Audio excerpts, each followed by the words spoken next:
بھی روشن نہیں ہوئی تھی۔ جنگل میں ایک بڑے درخت کے قریب ایک چھوٹے سے خیمے میں ایک بدو اپنے بیوی بچوں کے ساتھ سو رہا تھا۔ اس نے کچھ مرغ پال رکھے تھے جو درخت کی اونچی شاخوں پر بیٹھ کر صبح ہونے کا انتظار کر رہے تھے۔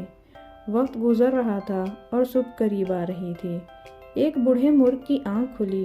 صبح کے آثار دیکھتے ہی اس نے اللہ کا شکر ادا کیا اور پورے زور سے اذان دینے لگا۔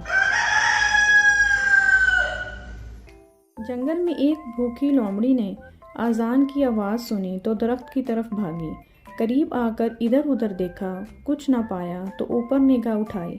اونچی شاخ پر مرغ کو بیٹھا دیکھ کر بہت خوش ہوئی۔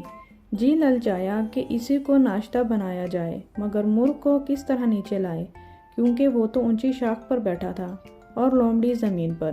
جب کچھ نہ سوجھا تو چلا کر بولی، بھائی مرغ، تمہاری آواز مجھے یہاں کھینچ لائی ہے۔ صبح ہو گئی ہے، درخت سے نیچے اترو تاکہ مل کر نماز پڑھیں۔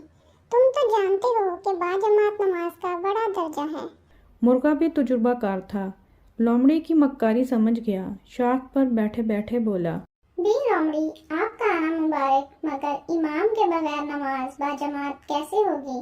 لومڑی نے کہا، مرغ میاں، تم بھی تو پڑھے لکھے ہو، آؤ تم ہی امام بن جاؤ۔ امام کا انتظار کرتے رہیں تو نماز کا وقت نکل جائے گا۔ بس اب نیچے اترو اور نماز پڑھا دو۔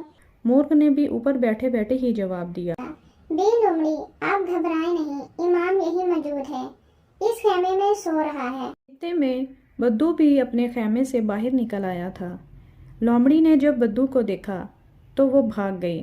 مرغ نے چلا کر کہا، بی لومڑی، کدھر کو جاتی ہو؟